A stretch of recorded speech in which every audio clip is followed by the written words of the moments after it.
Okay. I am privileged today to be interviewing Merle Yost, a therapist in California specializing in helping people recover from trauma. He's published 6 books on various topics, and recently he contributed to my series on Authority magazine titled 5 Keys to a Happy Lasting Marriage. Thank you, Merle, for joining me today. I'm very excited to kind of expand a little bit on the interview that was recently published on Authority magazine. You had a pretty rough start in life. You commented that psychotherapy saved your life. I wonder if you could tell us more about that. Oh God, this will be my next book.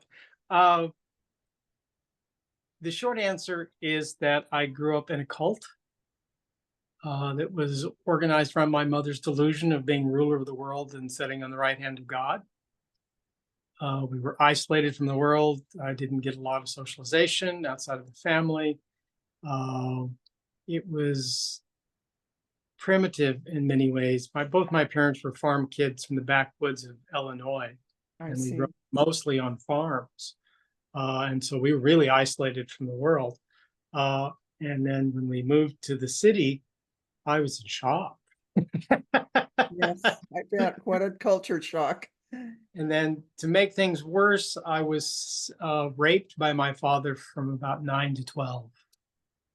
Hmm. So I was incredibly dissociated and had a lot of occluded memory. This came out. I had all the symptomology of being sexually abused because I was highly sexually compulsive, an understatement. Uh, but when my very first EMDR training with Francine Shapiro, they told us to pick something small that wasn't going to open up a can of worms. You didn't have anything small, did you? Well, I what I picked was is I'd always had a fear of tall buildings. I'd look up at a tall building and just about faint. And what we know now is that phobias are often related to trauma. They're buried trauma. Mhm. And so we didn't know that then. This was back in 93, so several lifetimes ago. And we started doing the EMDR, and about 30 seconds into it, my head went back, a cock went down my throat, and I was gone. Wow. Wow. Pretty surprising reaction, I imagine, for the And person so, that was working with you. so that was, oh yeah, they were like, oh my God, what did they just do? And it was the first of the memories emerging. Because one of the things we also know now is that suffocation is one of the things that helps lead to occluded memory or dissociation. Is just because you literally your air is shut off, and Right. so consequently you're dying, for lack of a better way Gosh, to describe it. talk about trauma. That was pretty major trauma. Yeah, and I mean, growing up in the cult and all the programming and all the other stuff, I had plenty of things and all the dissociation. I was a very weird kid. Uh, yeah, and I had a twin and an older brother, and so it was a very strange, weird childhood that took a lot of therapy to work through all the different parts. And how could it have, how could you have been anything except strange? Yeah, exactly. I mean, it's not a self-pathologizing, just an honest assessment that I was a Right, pretty strange creature, and right. so And and yet you speak out so strongly against labeling yourself as a victim. yeah, I'm the anti-victim guy. I think I'd love to hear more about that. sure we have a culture that is, for lack of a better word, fetishized being a victim. Yes. And we have this competition for who can be the biggest victim. And so it's a lose lose. There's Yes. no winning in staying a victim. All of us, from some degree to a little to a lot, have been victimized in our life. Yeah. Nobody gets through childhood unscathed. Or life. Yeah, and adulthood isn't a whole lot better. Yeah. And so, and if you get lost in this whole concept of being a victim, that means there's no recovery. I don't even like the word survivor, because survivor is like taking you back to being a victim. I see. I see. And I think it's keeping us stuck in that whole thing. And so in my last book, I have a whole chapter called The Victim Identity Disorder. I wrote the whole thing, and it's in Facing the Truth of Your Life. And it really sets off a lot of people because they're so identified with their victimization that they can't get to who they are. Well, they can't get to who they are, or they can't adopt things that would help them heal or change their identity. Yeah, but a lot of people don't want to change their identity. I'm perfectly happy with my identity as a victim, and I Yeah, can go around and see everybody as a victimizer, and I can always see because that's what I grew up as. So this feels normal to me, and it's just awful. It's just perpetuating the wound and the cycle, and keeping it going. And I think it's tragic. And I think that therapists should really be not training people to be survivors, but training to heal them to so heal. that they can get on with their life and reorganize themselves around just being a human being and A flawed as we healthy all. human being. Yes, exactly. And doing our best to get on in the world. And that's a much healthier stance than saying, well, I'm a survivor of this, or I'm a survivor of that, or I was victimized, I had a horrible childhood. Well, who didn't? Yeah, okay, okay. I have a sister that whenever we get together, she likes to talk about how we've both lost, so much. I've had two husbands die, a son die, and she wants to identify with me as both being women who have lost a lot, and it offends me. Yes. Like I don't perceive myself as someone who is only grieving. I've healed, I've moved on. I see the blessings in those relationships. Yes, exactly. The gratitude for what you had. Yes, That's where the gift, that's where the life is. yes. Yeah, I get it. So you mentioned wanting to help people heal rather than managing them. Define what you mean by manage. Well, we're back to talking about managing our victimization. Okay. And and so that's what a lot of therapists are really teaching people to do is how do you have this perpetual dance with this so it doesn't control your life.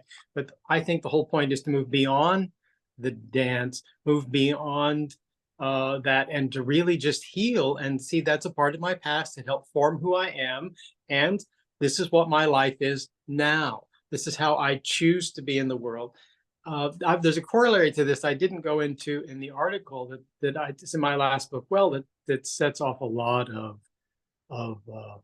alarm bells for people. I don't believe in forgiveness. Huh. I Can think you it's tell us more about that? well, forgiveness in the dictionary means absolution. Okay. Why would I give my father absolution for raping me for all those years? Why would I give my mother absolution for raising me in a cult with all this crazy ideas and other stuff and all the other awful things that happened along the way, big and small? I think for there's a few things about it is that one is there's no payoff again in staying in the pain. And most people when uh, when people go on TV after their child has just been killed or something, say, "Oh, I forgive them," and they all come to me later and say, "No, I didn't. I just said it because I was supposed to," because you can't. It isn't to in order to heal that you have to go through all the rage, you have to go Yes. through all the pain, and you have to pull back all the power you gave this person to ever hurt you again. It Yes. is their job to acknowledge the wound, to apologize, and to make amends. That's cleaning up their karma. Right. And my job is to heal and to move on and stop giving them any power to upset, hurt me, or make me angry ever again. So would you say then that part of healing is releasing the bitterness that is attached to Yeah, the because offense? as long as you're tied up in that bitterness, you're still stuck back in that wound, in that pain, Right. and you're not serving them or whatever happened in any way, you're just keeping yourself stuck in an old paradigm and in a prior lifetime, so to speak, and you need to come into this one and live it fully. That's the best revenge. Yes, okay. Success is the best revenge. Healing is the best revenge. It is. Okay, all right. Another statement you made that I love is marriage is entrance to advanced self-work. Yes. Hey, go a little further with that. Sure. I mean, we learn how to be relationship from our families. I call it our dance of it. We learn a dance of intimacy in our family. And so our father teaches us how to be with men. Our mother teaches us how to be with women. And so unfortunately, we tend to marry our parents because we have taken that dance of intimacy and downloaded it. And then we go out into the world and we're looking somebody with the same dance. And guess what? We got that from our parents. Yeah. And so we've recreated our parents' relationship in one form or another. And we're doing all this unconsciously. And we're just playing this out. And unfortunately, unless you pick a healthier version, which is always what I say, we all marry our parents, just find a healthier version. Yes. And most people aren't that conscious. They're caught up in the sexual attraction. It feels like we've known each other forever because I found my mother or father. and the dance seems very normal in the beginning, but then it starts to break down as you go along, and you're projecting all this onto them and they're projecting their stuff onto you. And so you miss each other.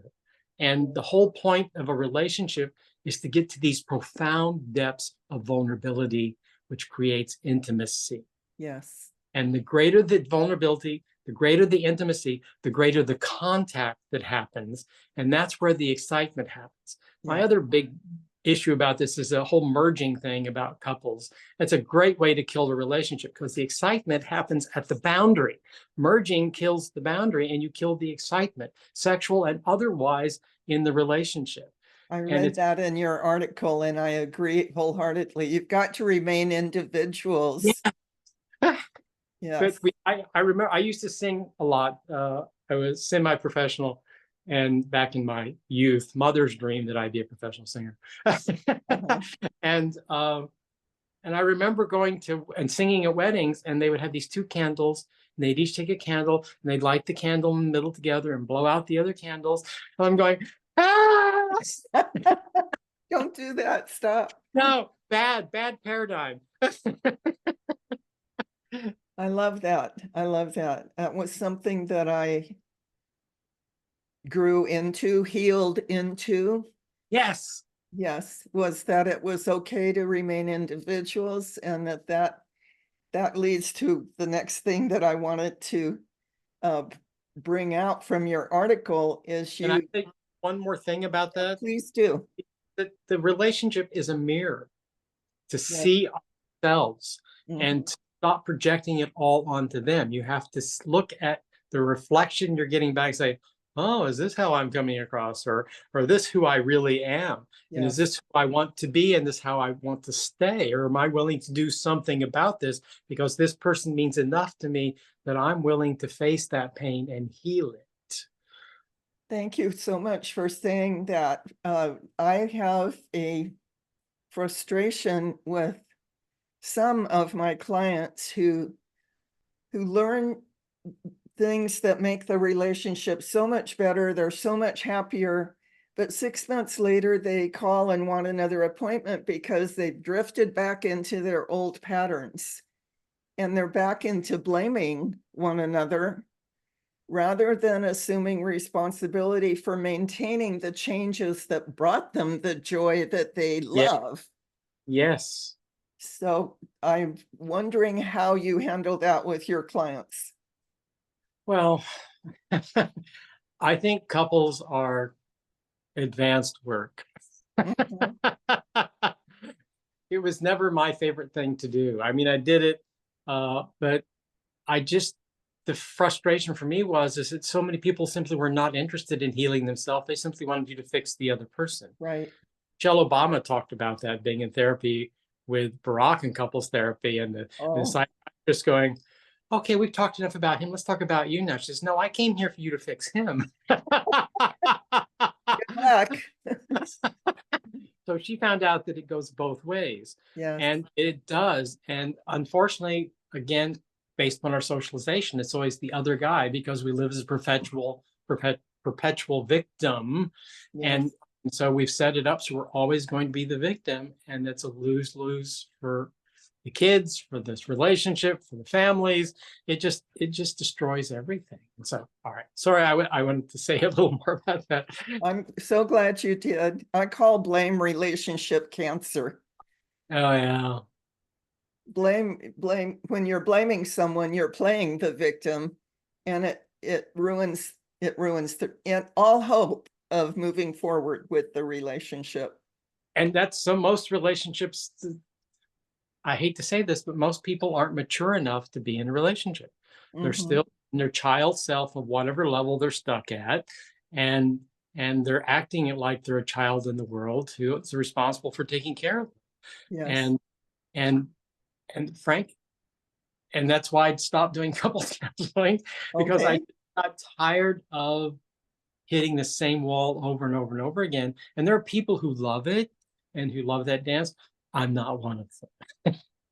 Well, my entire coaching practice has been with couples, and fortunately, I have enough success stories of, individuals that were each willing to make the changes and keep them permanent, Yes. that it encourages me. But every once in a while, I just get discouraged, afraid.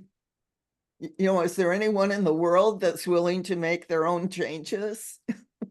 It seems like not, and that's why I like working with the individual, because there's nobody else in the room to blame. Yeah, right, right.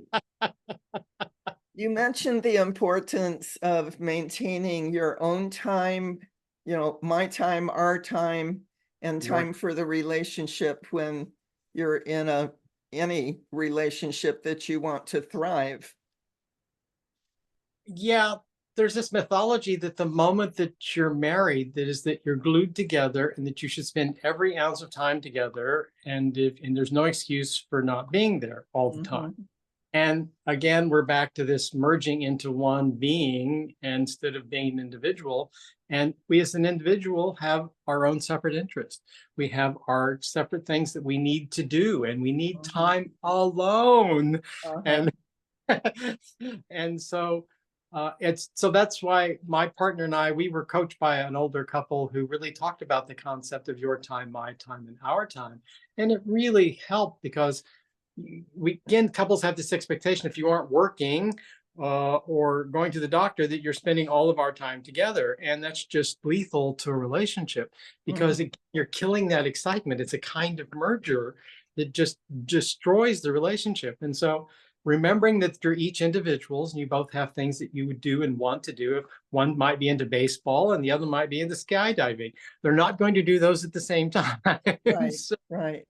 it's Uh, really important they have time to have their individual pursuits and to explore and grow in these different areas that aren't about being in the relationship, because that again brings new life into the relationship, the excitement and the joy, the love that you can then share. You have extended families and other things. So it's really important to recognize that you have cut out time for you, your mm, time and my time, so that we have time, that we know that so we don't feel guilty about not being there, that there's no don't have this expectation of being joined at the hip for 24/7. And then to know when we're supposed to be together, so Yes, they don't have to negotiate that every week. It's yes, like, so Friday evenings or Sundays or whatever are our day to be together, so that right. we cut out the rest of the world and we just have that experience. And so knowing that, having agreement about that saves a lot of arguments. Yes, I was about to summarize with that when you have an agreed expectation, our time together gives us the comfort of belonging in a relationship. Our Yes, time apart keeps the excitement of the yes, two individuals going. yes. And you're bringing new stuff into the relationship. Yes. So I'm really grateful they taught us that, and it was really helpful. And we weren't particularly jealous.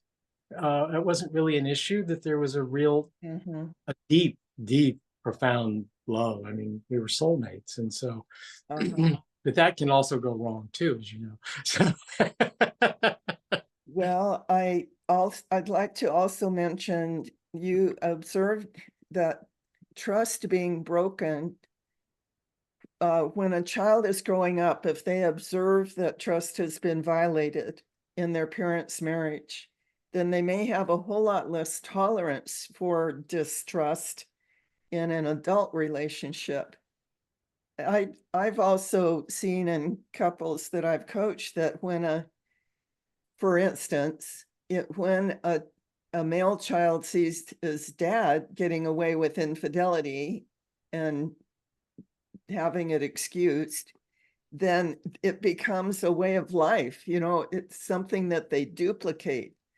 So, the distrust can go either way in an true. adult relationship. What does it take, in your estimation or experience, what does it take to rebuild trust once it's been broken? And we'll call the distrust infidelity, although there's all different layers of Yeah, I was going to say trust. there's a lot of different ways to violate the fidelity issue too. So, Right. uh, well, the task is to get down into the weeds Mm-hmm. and really, one, why this happened, and it's rarely just because of one person. Right. I mean, both sides played a role in this, and so this blame game that it's all your fault that you cheated, I find to be a problem because there's something missing in the relationship. Uh-huh. uh, and you have to figure out why that happened on both sides, and then both have to come clean and look at what they need to do to clean that up.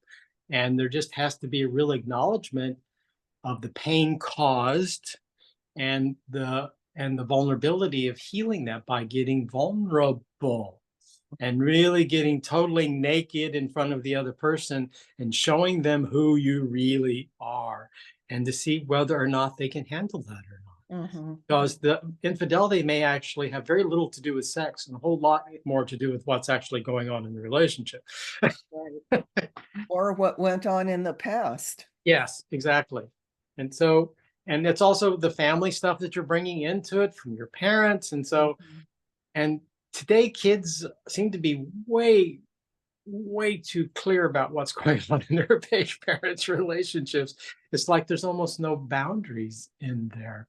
I mean, Hmm. I knew way more about my parents' relationship than any child should know. Um, and I don't know, I don't think that really harmed my relationship in a sense, but of course I did all this work. Right. I spent 20 years in therapy, so it wasn't like Right. it was a quick done in and out. But it's just really important. Vulnerability and intimacy, it creates intimacy, and that's what recreates trust. Yes. Yeah. I agree with you wholeheartedly. And I've been coaching couples for 30 years now, and know a whole lot more about the marriage relationship in all its various forms than I did when I started coaching. So I want to, first of all, congratulate you for the enormous amount of work you've done on yourself and for your commitment to sharing your experience with others and helping them heal. I want to do anything I can to support your work. Thank you. I'm I'm available wondering, for clients. I just tend to do the individual rather than the couples. okay, well, then individuals who are willing to work on themselves can Yeah. call Merle. How do they reach you, Merle? Uh, the easiest way is through my website, merleyost.com. Is my primary website. I have my boundaries workshop on unspokenboundaries.com. Mhm. Uh, and so those are the two ways to get to me the easiest. That my and as I don't know if I should say this or not, but I recently did a podcast that went viral. Mhm. Uh, And it's on the front page of my website, merleyost.com. It's what actually happened, I think is what it's called. But it's 60, he interviewed me for several hours and then edited it down to just me as a narrative talking about giving my life story. So you'll get all the gory details there Wow, and the healing that came out of that. So it's a really profound conversation. that took a lot of guts. You know, people say that, but I think it only takes guts if you haven't healed. Okay, Because I have no shame about any of this. yeah, I wasn't the one who crawled into my bed. I yeah, wasn't the one who told me these bizarre stories. And no, I thank you for the recognition, but it's really about healing. And I'm a really profound believer in healing. And the whole reason I do podcast is because I'm trying to share that there's life after trauma, yes, yes. but you have to go through it. It's not going around it or hiding it in the back corner. You have to go straight through the heart of it and defeat it. And it's a process. It's Yeah. not a once and done deal, is it? No, I get these people now. The whole market out there has changed, but people, because I'm a trauma specialist and I do EMDR, they think, well, he'll just come and wave his hands and it'll all be gone. It's like, doesn't really work that No, way. no. Well, thank you again for the patience you have to help people heal, for doing your own healing, for sharing your journey. And I'm going to spell out your website. Merle is MERLEYOST.com. Yes. And thank you again. Congratulations for having your article published on Authority Magazine. This video will be also posted on medium.com, Great. and we'll reach or hope to reach a whole lot more people with the message of hope, healing, no more victimization. Yeah, it's done. If they want to read more about my forgiveness stance or victim stance, it's all in my last book, Facing the Truth of Your Life. So Thank you so much. It's been a pleasure, a privilege getting to know you a little bit. it's been delightful. Thank you for having me. I'm so grateful. You're so very welcome. Bye-bye.